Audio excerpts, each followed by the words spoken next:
Bible एक वर्ष में। नमस्कार, आप सबका बाइबल एक वर्ष में स्वागत है।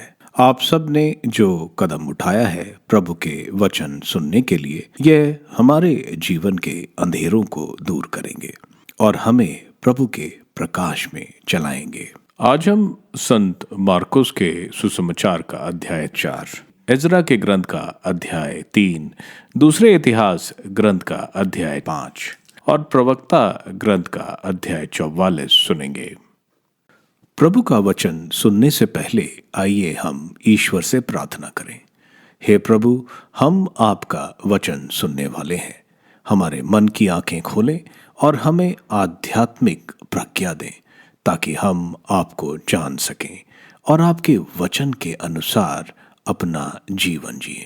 यह हम मांगते हैं आपसे प्रभु यीशु के नाम, आमीन।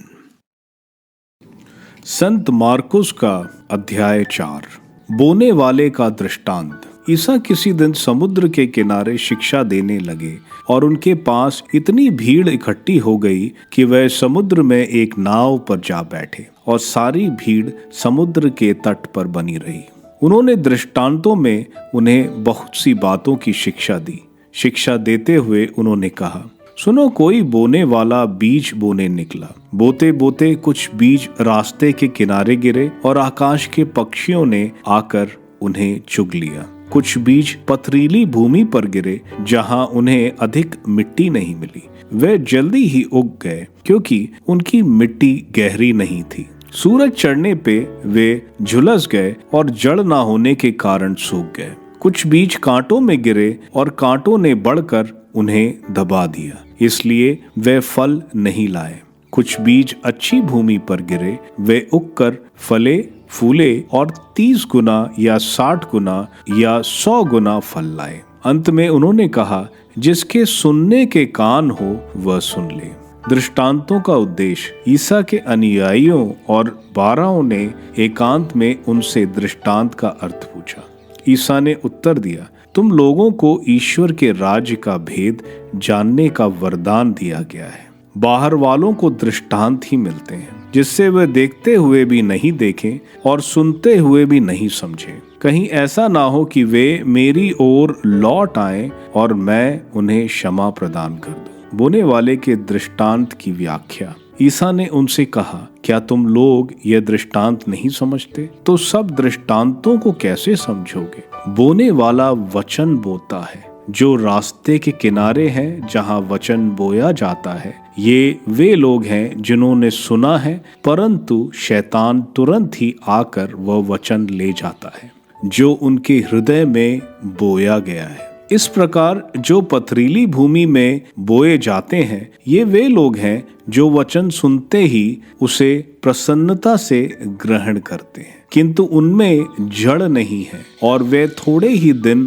दृढ़ रहते हैं। वचन के कारण संकट या अत्याचार आ पड़ने पर वे तुरंत विचलित हो जाते हैं। दूसरे बीज कांटों में बोए जाते हैं। ये वे लोग हैं जो वचन सुनते हैं, परंतु संसार की चिंताएं, धन का मोह और अन्य वासनाएं उनमें प्रवेश कर वचनों को दबा देती है और वह फल नहीं लाती। जो अच्छी भूमि में बोए गए हैं, ये वे लोग हैं जो वचन सुनते हैं, उसे ग्रहण करते हैं और फल लाते हैं, कुछ 30 गुना, कुछ 60 गुना, कोई 100 गुना। दीपक का दृष्टांत। ईसा ने उनसे कहा, क्या लोग इसलिए दीपक जलाते हैं कि उसे पैमाने अथवा पलंग के नीचे रखें? क्या वे उसे दिवट पर नहीं रखते? ऐसा कुछ भी छुपा हुआ नहीं है जो प्रकट नहीं किया जाएगा, और कुछ भी गुप्त नहीं है जो प्रकाश में नहीं लाया जाएगा। जिसके सुनने के कान हो वह सुन ले।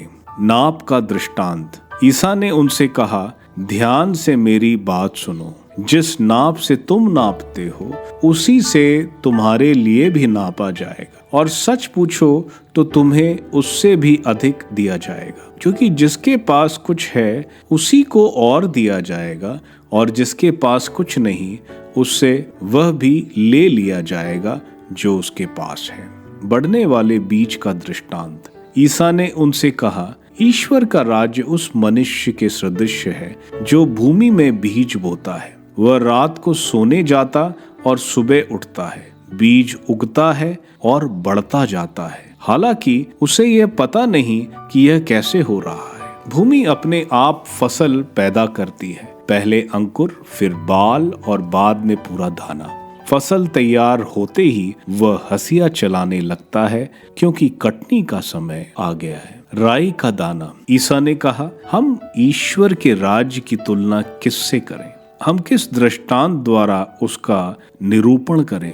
वह राई के दाने के सदृश है। मिट्टी में बोए जाते समय वह दुनिया भर का सबसे छोटा दाना है, परंतु बाद में बढ़ते बढ़ते वह सब पौधों में बड़ा हो जाता है और उसमें इतनी बड़ी डालियां निकल आती हैं कि आकाश के पंछी उसकी छाया में बसेरा कर सकते हैं। दृष्टांतों का प्रयोग। वह इस प्रकार के बहुत से दृष्टांतों द्वारा लोगों को उनकी समझ के अनुसार सुसमाचार सुनाते थे। वह बिना दृष्टांत के लोगों से कुछ नहीं कहते थे, लेकिन एकांत में अपने शिष्यों को सब बातें समझाते थे। आंधी को शांत करना। उसी दिन संध्या हो जाने पर ईसा ने अपने शिष्यों से कहा, हम उस पार चलें। लोगों को विदा करने के बाद शिष्य ईसा को उसी नाव पर ले गए जिस पर वो बैठे हुए थे। दूसरी नाव भी उनके साथ चली। उस समय एकाएक जजावात उठा। लहरें इतनी जोर से नाव से टकरा रही थीं कि वह पानी से भरी जा रही थी। ईसा दुबाल में तकिया लगाए सो रहे थे। शिष्यों ने उन्हें जगाकर कहा, गुरुवर, हम डूब रहे हैं, क्या आपको इसकी कोई चिंता नहीं? वे जाग गए और उन्होंने वायु को डांटा और समुद्र से कहा, शांत हो, थम जा। वायु मंद हो गई और पूर्ण शांति छा गई। उन्होंने अपने शिष्यों से कहा, तुम लोग इस प्रकार क्यों डरते हो? क्या तुम्हें अब तक विश्वास नहीं है? उन पर भय छा गया और वे आपस में यह कहते रहे, आखिर यह कौन है? वायु और समुद्र भी इनकी आज्ञा मानते हैं। इज़रा का ग्रंथ अध्याय 3। वेदी का पुनर्निर्माण। जब 7वां महीना आया और इजरायली अपने अपने नगर में बस गए तो लोग यरूशलेम में इकट्ठे हुए। योसादाक का पुत्र यीशुआ और उसके भाई बंधु याजक तथा शातिल्य के पुत्र जरुब्बाबेल और उसके भाई बंधु ईश्वर की वेदी बनाने लगे, जिससे वे उस पर ईश्वर भक्त मूसा के संहिता के अनुसार होम बलियां चढ़ाए। उन्होंने वेदी उसी स्थान पर बनाई जहां वह पहले थी। यद्यपि वे आसपास के लोगों से डरते थे, उन्होंने उस पर प्रभु को प्रातः और संध्या की होम बलियां चढ़ाई। उन्होंने संहिता के अनुसार शिविर पर्व मनाया और प्रतिदिन निर्धारित होम बलियां चढ़ाई। इसके बाद उन्होंने नियमित होम बलियां, अमावस और प्रभु के सब निर्धारित पर्वों के लिए बलियां चढ़ाई और प्रभु को स्वेच्छित चढ़ावे अर्पित किए। उन्होंने 7वें महीने के पहले दिन प्रभु को होम बलियां चढ़ाना आरंभ किया। यद्यपि अभी तक प्रभु के मंदिर की नींव नहीं डाली गई थी। मंदिर के पुनर्निर्माण की तैयारियां। तब शिल्पकारियों और बढ़इयों को पैसा दिया गया और सिदोन एवं तिरस के लोगों को खाने पीने की सामग्री और तेल दिया गया, जिससे वे देवदार की लकड़ी लेबनन से याफो तक समुद्र मार्ग से पहुंचाने का प्रबंध करें, जैसे कि फारस के राजा साइरस ने उन्हें अधिकार दे रखा था। यरूशलेम में ईश्वर के मंदिर के पास पहुंचने के दूसरे वर्ष के दूसरे महीने में शातिलेल के पुत्र जरुब्बाबेल और योशादाक के पुत्र यीशुआ और उसके अन्य भाई बंधु लेवियों और याजकों तथा उन सभी ने जो निर्वासन से यरूशलेम लौट आए थे, मंदिर का पुनः निर्माण करना प्रारंभ किया। उन्होंने उन लेवियों को जो 20 वर्ष और इससे ऊपर के थे प्रभु के मंदिर के कार्यों की देखरेख के लिए नियुक्त किया।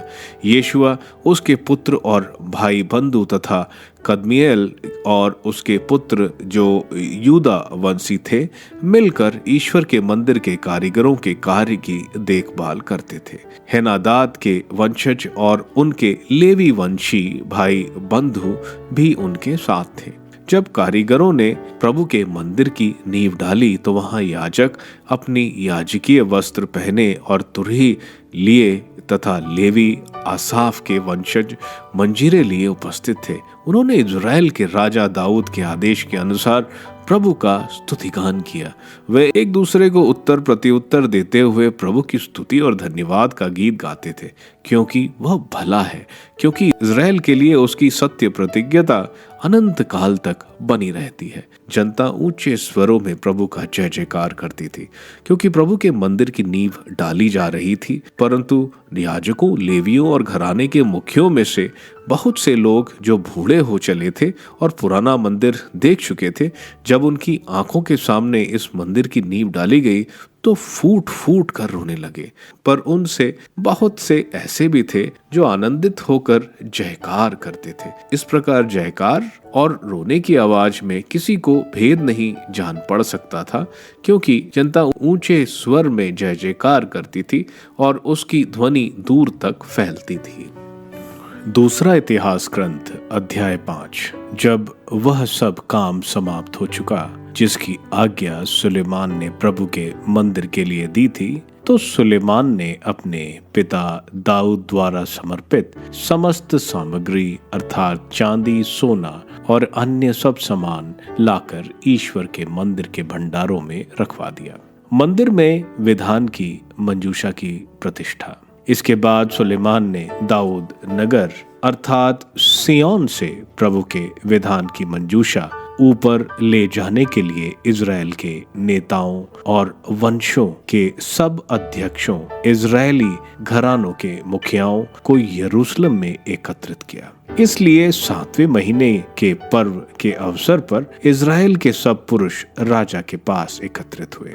सब इज़राइली नेता आए और लेवियों ने मंजूषा उठाई। वे मंजूषा, दर्शन कक्ष और तंबू का वह सब पवित्र सामान ऊपर ले गए। याजक और लेवी उन्हें ऊपर ले गए। राजा सुलेमान तथा इज़राइल का समस्त समुदाय मंजूषा के सामने इकट्ठे हो गया। उन्होंने असंख्य भेड़ों तथा सांडों की बलि चढ़ाई। याजकों ने विधान की मंजूषा को उसके स्थान पर परम पवित्र स्थान में केरूबों के पंखों के नीचे रख दिया। केरूबों के पंख मंजूषा के स्थान के ऊपर फैले हुए थे और इस प्रकार मंजूषा तथा उसके डंडों को आच्छादित करते थे। डंडे इतने ही लंबे थे कि उनके सिरे परम पवित्र स्थान के सामने के पवित्र स्थान से दिखाई देते थे, किंतु बाहर से नहीं।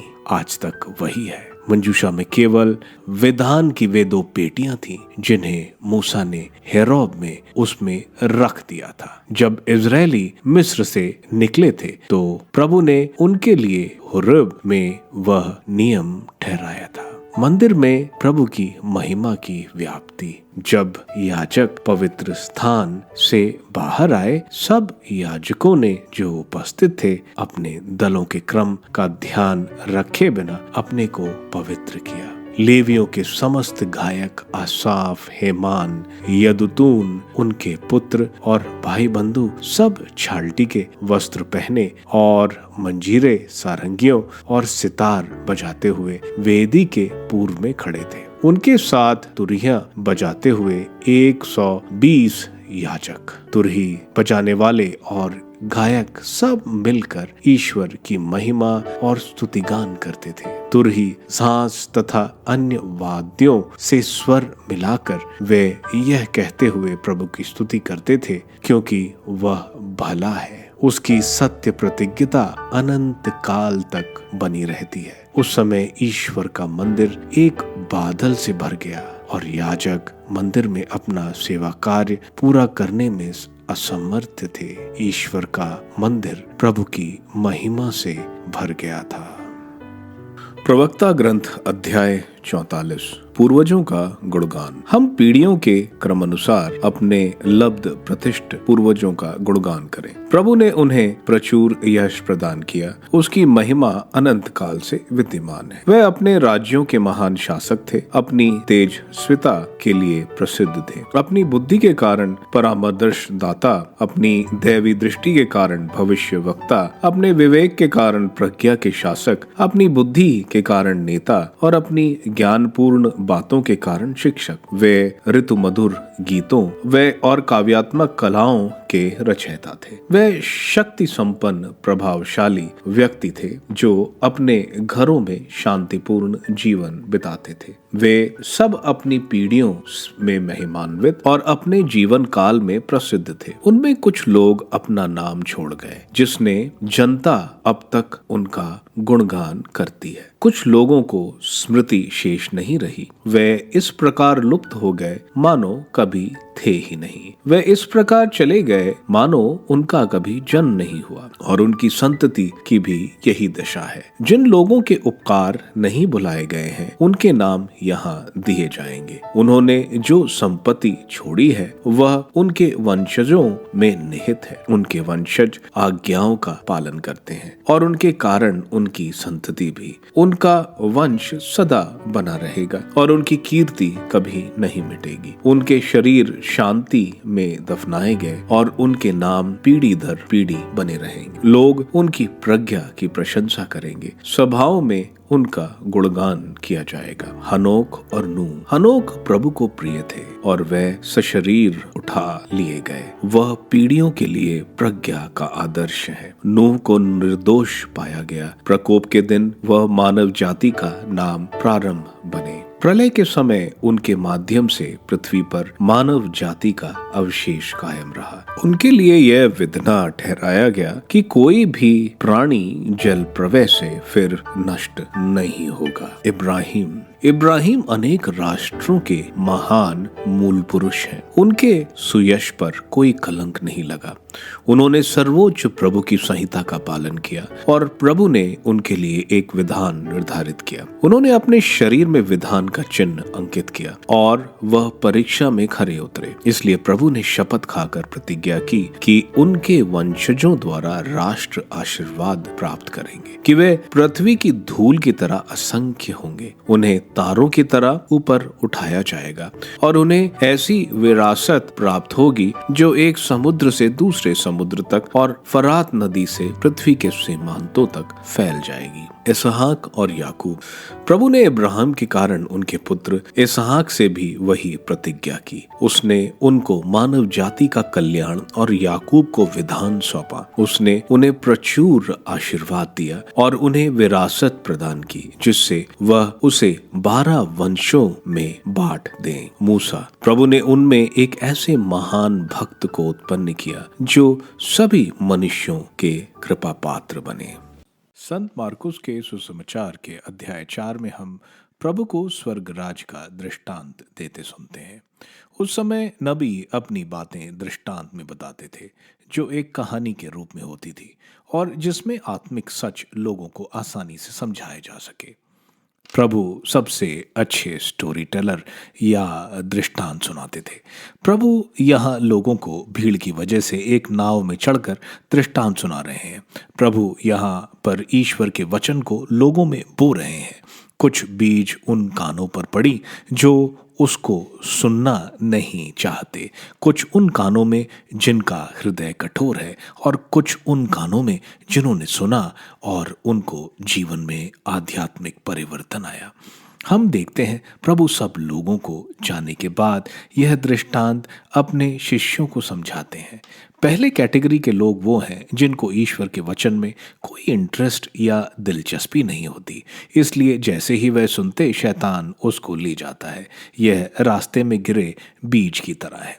दूसरे कैटेगरी के ये लोग वो हैं जो पथरीली जगह गिरे हुए बीज की तरह। ये वे लोग हैं जो ईश्वर का वचन तो सुनते हैं, ग्रहण भी करते हैं, लेकिन इनके हृदय कठोर होते हैं। जैसे ही उनको ईश्वर के वचन की वजह से यातनाएं सहनी पड़ती है, वह उसको छोड़ देते हैं। तीसरे, जो बीज कटीली झाड़ी में गिर जाती हैं, यह वो लोग हैं जो सांसारिक चिंताओं की वजह से, जैसे धन, सांसारिक वस्तुओं का लोभ आदि की वजह से, यह आगे बढ़ नहीं पाते।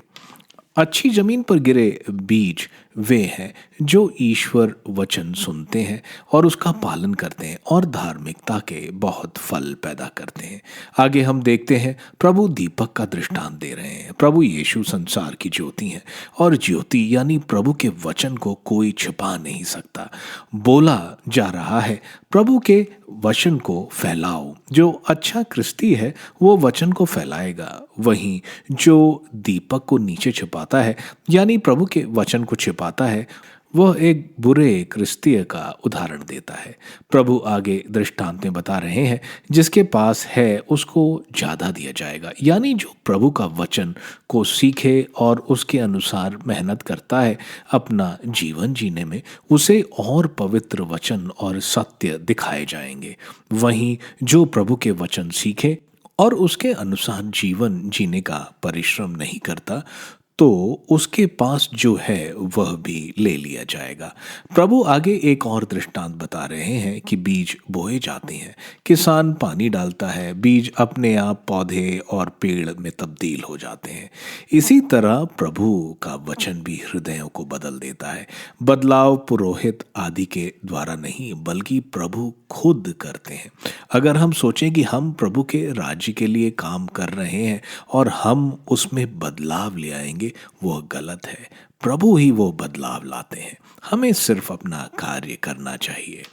आगे हम एक सरसों के बीज, जो सबसे छोटा माना जाता है, वो एक बड़े पेड़ में तब्दील हो जाता है।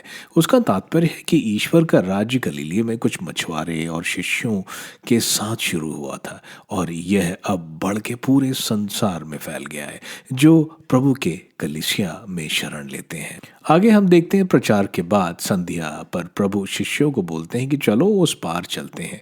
गलीली का समुद्र या सी ऑफ गलीली समुद्र तल से नीचे है और इसके पश्चिम में पहाड़ है, जो जब ठंडी हवा पश्चिम से समुद्र पर गिरती है तो वह गर्म हवा को हटा देती है, इसलिए तूफान आता है। तूफान की लहर तकरीबन 10 फीट से भी ज़्यादा ऊपर उठती है और इस वजह से जो छोटी नावों पर ये लोग जाते थे, डूबने का पूरा खतरा होता था। हम देखते हैं प्रभु ने बोल दिया था कि हम पार जा रहे हैं। जब उन्होंने बोल दिया तो शिष्यों को विश्वास करना चाहिए कि वह सुरक्षित रहेंगे, लेकिन हम देखते हैं उनका विश्वास कमज़ोर पड़ता है और वे तूफान से डरकर प्रभु को जगाते हैं। प्रभु उठकर तूफान को डांटते हैं और तूफान थम जाता है। आप सोच सकते हैं शिष्यों को यह चमत्कार देखकर कैसा लगा होगा। हम देखते हैं सृष्टिकर्ता की आज्ञा तुरंत सुन लेती है। शिष्य प्रभु की ईश्वरीय रूप देखते हैं। इज़रा के ग्रंथ के 3 अध्याय में हम देखते हैं, जब यूदा के वासी यरूशलेम आते हैं, वे मंदिर में सबसे पहले बलिवेदी बनाते हैं और रोजाना की बलि और अन्य बलियां त्योहार के समय की वो सब चढ़ाई गई और उन लोगों ने सुकोत का त्योहार भी मनाया। मंदिर का कार्य ज़रुब्बाबेल, योशुआ और दाऊद के वंश का राजकुमार शशबज्ज़र, जो गवर्नर था, उनके नेतृत्व में बनता है। हम देखते हैं ये लोग पैसा इकट्ठा करते हैं और लकड़ी लेबनन से लाने की कार्रवाई शुरू करते हैं। मंदिर के नींव रखने के बाद जो आने के दूसरे साल पर हुआ, पुरोहितों ने अपने वस्त्र पहने, तुरही बजाई गई। असाफ के वंशजों ने ईश्वर की प्रशंसना में वंदना गीत गाए। इस बीच हम खुशी देखते हैं जब लोगों को मंदिर बनता हुआ नजर आ रहा है। वहीं बुजुर्ग लोग थे जो सोलोमन के मंदिर की याद करके रोते हैं जब वो यह दूसरा मंदिर बनता देखते हैं। दूसरे इतिहास ग्रंथ के अध्याय 5 में हम देखते हैं सोलोमन द्वारा जो पहला मंदिर बनाया जा रहा है उसका काम खत्म होता है। पुरोहित और सब मिलकर आर्क ऑफ द कवेनेंट को मंदिर में लाते हैं और उसे पहले काफी बलि चढ़ाई जाती है। इसके बाद यह मंजूषा को परम पवित्र स्थान पर ले गए और रखा। इसके बाद सबने ईश्वर की आराधना की और हम देखते हैं प्रभु की शकीना ग्लोरी वहां मंदिर में छा जाती है। आज भी हम जब प्रभु की आराधना करते हैं, वे वही प्रभु हैं। हमें पूरी श्रद्धा और सम्मान के साथ उनकी आराधना करनी चाहिए। ऐसा करने पर उनकी उपस्थिति जरूर हम पर आती है। प्रवक्ता ग्रंथ के अध्याय 44 में हम देखते हैं बेंसिरा महापुरुषों की खूबियां और इन महापुरुषों के बारे में बता रहे हैं जिनको ईश्वर ने इतना प्यार और आशीर्वाद से नवाजा। हम देखते हैं शुरुआत एनोक से और अंत याकूब और उसके 12 कुलों से समाप्त होता है। आप सबको धन्यवाद ईश्वर के वचन सुनने के लिए। मैं आपसे विनती करता हूं कि आप बाइबल एक वर्ष में को दूसरों के साथ शेयर करें, क्योंकि प्रभु का वचन स्वयं प्रभु यीशु है। प्रभु को दूसरों को देने वालों को प्रभु की आशीष जरूर मिलेगी। मैं आप सबका बड़ी बेसब्री से कल इंतजार करूंगा। धन्यवाद।